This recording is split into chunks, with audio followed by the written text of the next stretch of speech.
Big news from the nation's highest court today. It will not hear a partisan gerrymandering case from North Carolina, sending it back to the lower courts to reconsider. Our Washington Bureau reporter Kevin Frey joins us from the steps of the Supreme Court tonight. Kevin, this fight is not over though, right? No, not at all, Tim. It's still going to go on. It goes back, as you mentioned, to the lower courts, and that is where we'll get to see really if this will proceed from here.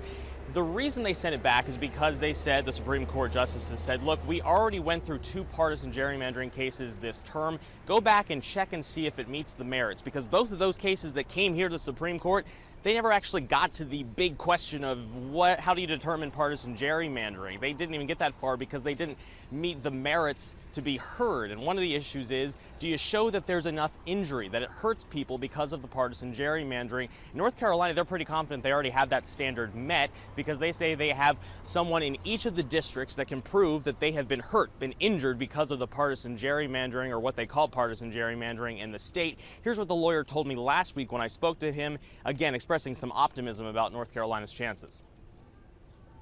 We have evidence and findings of individual harm in every district.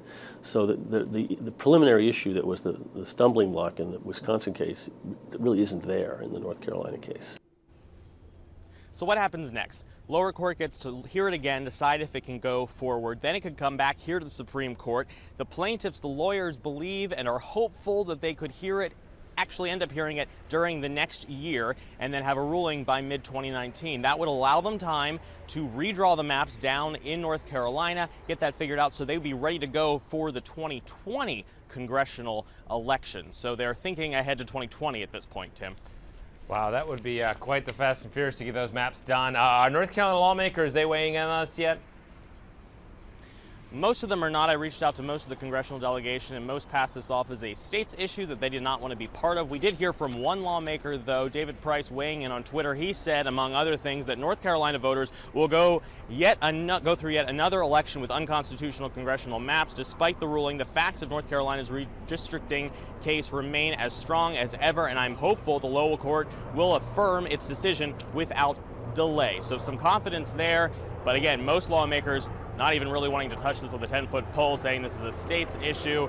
So now it's just a matter of wait and see what the lower court does, how quickly this process moves along, whether or not it comes back up here to the Supreme Court within the year. And again, a pretty fast timeline if they want to get everything done by 2020. Tim? Yeah.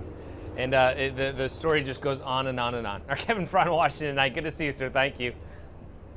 Thank you.